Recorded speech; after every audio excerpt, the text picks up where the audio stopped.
नमस्कार दोस्तों।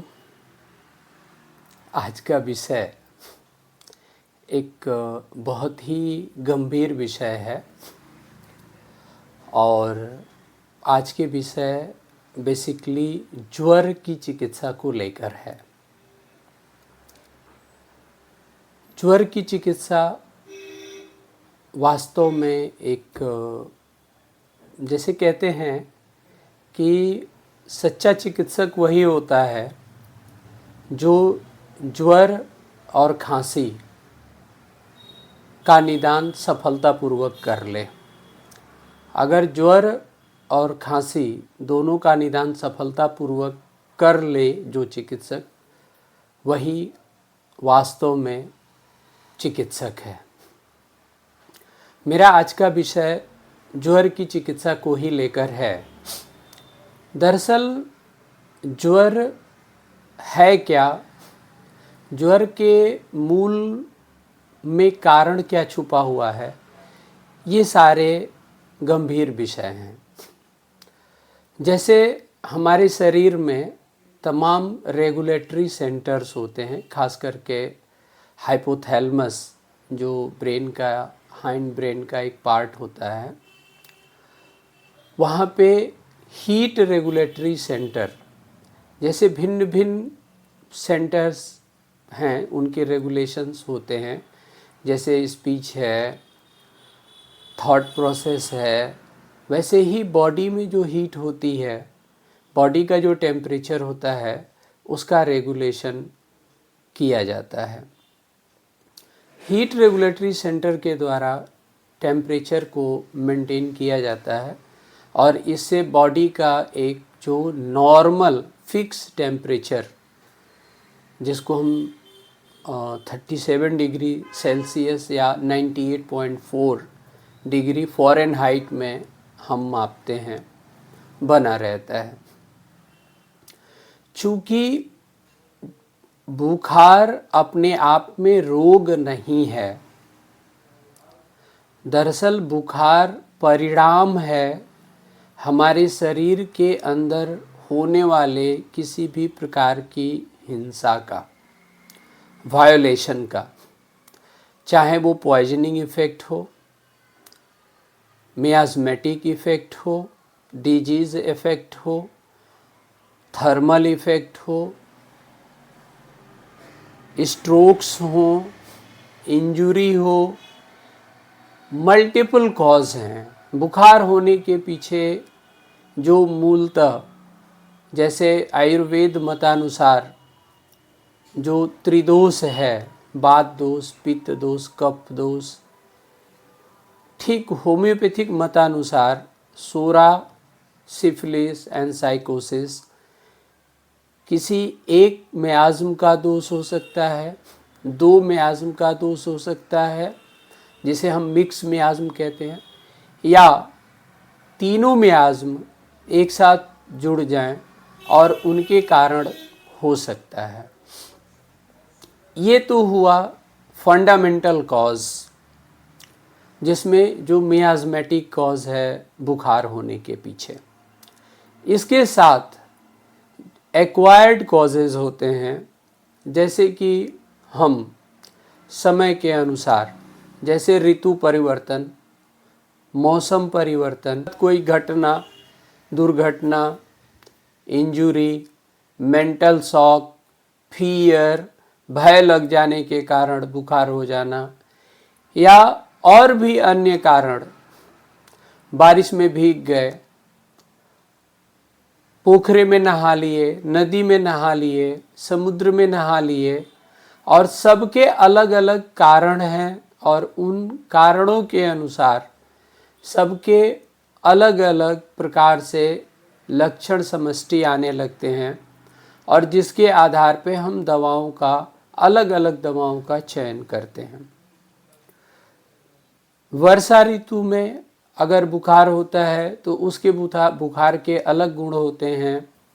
उसमें बदन में दर्द होना, बेचैनी होना, उलझन होना, नींद नहीं आना, मांस में दर्द होना, ये सारे लक्षण समष्टि होते हैं। वहीं पे यदि वायरल सीजन अभी जो वर्तमान में इस समय जब मैं वीडियो बना रहा हूँ तो दिवाली का समय है, छोटी दिवाली है आज।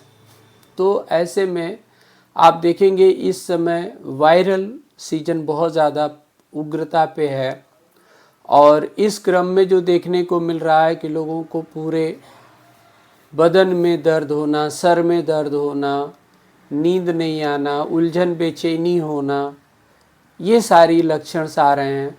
बोनसेट फीवर के केसेस देखने को मिल रहे हैं जहाँ पे पेशेंट आके शिकायत कर रहा है कि उसके जोड़ों में दर्द हो रहा है, सभी गांठों में दर्द हो रहा है, सर्दी भयंकर रूप में हो रही है, कोराइजा बना हुआ है, कफ कोल्ड बना हुआ है, खांसी भी दिख रही है, देखने को मिल रही है। तो इस प्रकार हम देखेंगे कि अलग अलग प्रकृति बुखार की दिखाई दे रही है।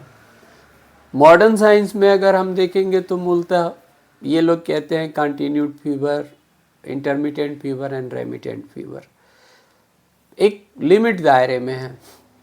लेकिन जब हम होम्योपैथिक विधा के अनुरूप जब हम बुखार को डिफाइन करेंगे, आयुर्वेद मतानुसार जब हम बुखार को डिफाइन करेंगे तो इसके में आप फंडामेंटल कॉज आ जाएंगे, एक्साइटिंग कॉज आ जाएंगे, मेंटेनिंग कॉज आ जाएंगे और अकॉर्डिंग टू कॉज बुखार के अलग अलग रूप और रूपांतरण देखने को मिलेंगे।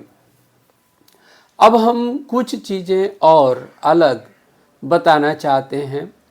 जैसे माधव निदानम में कहा गया है कि ज्वर की चिकित्सा 3 दिन का दंड है, अर्थात 3 दिन अगर हम उपवास कर लें तो वैसी स्थिति में ज्वर स्वयं ही निष्क्रिय और कमज़ोर होगा। चूँकि 3 दिन के उपवास के क्रम में हमारे शरीर की क्लीनिंग होती है और जो पॉइजनिंग इफेक्ट है, जो ज्वर का मूल कारण है, वह कारण दूर हो जाएगा। तो जब वह कारण दूर हो जाएगा तो ऐसी परिस्थिति में शरीर को जो हमारा जो वाइटल फोर्स है, जिसका अपना नेचर होता है ऑटोमेटिक, ऑटोक्रेटिक, इनडिस्टिंक्ट, अनइंटेलेक्ट, जो स्वयं में सक्षम है, स्वयं में शक्तिमान है, स्वयं में क्रियाशील है, ये सारी प्रवृत्तियां हैं उनकी, तो वो उस अनुरूप जो हमारा शरीर बीमार है और जो ज्वर के प्रकोप में है, तो वो स्वयं ही हीट रेगुलेटरी सेंटर रेगुलेट हो करके और उस हीट को रिलीज़ कर देता है। ज्वर में कुछ और भी बातें हैं जो हम बताना चाहेंगे। चिकित्सा अपनी जगह पे है और चिकित्सा हमेशा चिकित्सक के सुझाव से ही लेना चाहिए। और ख़ास करके ज्वर की चिकित्सा बहुत देखा जाता है ऐसा कि ज्वर को बहुत लोग हल्के में लेते हैं और अक्सर ऐसा केस देखा जाता है कि ज्वर की गंभीर दवाएं, एंटीबायोटिक्स और एंटीपायरेटिक मेडिसिन ले लेने की वजह से, चूँकि वो हीट रेगुलेटरी सेंटर को ही डिप्रेस कर देता है, बाय फोर्स हीट को वो रेज करने से रोकता है, जिसके कारण हाइपरथर्मिया, हाइपोथर्मिया की ओर कन्वर्ट कर जाती है। और अक्सर देखा जाता है कि ऐसा पेशेंट हाइपोथर्मिया के कंडीशन में जा कर के और कोमा तक में चला जाता है, जो कि जीवन पे घातक बन जाती है। तो ये एक बड़ी विचित्र सी स्थिति है। तो ऐसी स्थिति में ज्वर के प्रति बहुत ज़्यादा सावधान रहने की ज़रूरत है। ज्वर होने पे उपवास की ज़रूरत है और हमेशा लिक्विड डाइट लेना चाहिए, ना कि कुछ भी सॉलिड। सॉलिड ना लेने के पीछे का तर्क है, क्योंकि जब भी आप फूड कोई भी इनटेक करेंगे तो वैसे में आप देखेंगे कि मेटाबॉलिक प्रक्रिया शुरू होगी और मेटाबॉलिज्म होगा, जिसके थ्रू एटीपी का निर्माण होगा, एडिनोसिन ट्राइफॉस्फेट, और एटीपी जब एडीपी में कन्वर्ट होता है तो एक एटीपी के ब्रेकडाउन में 373 किलो कैलोरी ऊर्जा रिलीज होती है। यही वजह है कि अक्सर ग्रामीण अंचलों में बुजुर्गों द्वारा कहा गया है कि कभी भी बुखार के समय भोजन न लें, या बुखार से ठीक होने के बाद भी आप हल्का सुपाच्य भोजन लें और लेटें नहीं, क्योंकि जैसे ही भोजन ले करके और आप लेटते हैं तो तुरंत ज्वर का प्रकोप देखने को पाया जाता है और आदमी ज्वर की पीड़ा से पीड़ित हो उठता है। तो ये रही ज्वर के बारे में और ज्वर के बारे में सावधानियाँ। अब इसके साथ होम्योपैथिक चिकित्सा क्षेत्र में, मैं चूँकि होम्योपैथ चिकित्सक हूँ, तो होम्योपैथिक चिकित्सा क्षेत्र में जो कॉमनली ज्वर की चिकित्सा में यूज़ की जाने वाली दवाएं हैं, अभी वायरल सीजन चल रहा है तो ऐसे में चिनिनम सल्फ, चिनिनम आर्स, यूपेटोरियम पर्फ, इसके साथ जेलसीमियम, रस्टक्स, ब्राइनिया, बेलाडोना, फेरम आर्स, फेरम फॉस, फेरम मेटालिकम, निक्टेंथस अर्बर, ओसिमम सैंक्टम, टिनोस्पोरा कार्डिफोलिया, एजाडी रेक्टा, मतलब अन्यान्य दवाएं हैं जो ज्वर के लिए बहुत ही लाभकारी और प्रभावी हैं। लेकिन इन सभी दवाओं के प्रयोग से पहले आप योग्य होम्योपैथ चिकित्सक से सुझाव लें और लक्षण समष्टि के आधार पे, यानी टोटलिटी ऑफ सिम्टम्स के आधार पे ही एक दवा का चयन योग्य चिकित्सक द्वारा चयनित करा करके और आप चिकित्सा ले सकते हैं। इतनी सारी सावधानियां इनके साथ ज़रूर बने। इसी के साथ आज का यह वीडियो समापन की ओर है। अगर ये वीडियो आपको अच्छा लगे तो एक लाइक शेयर ज़रूर करें। इसी के साथ धन्यवाद। जय हिंद।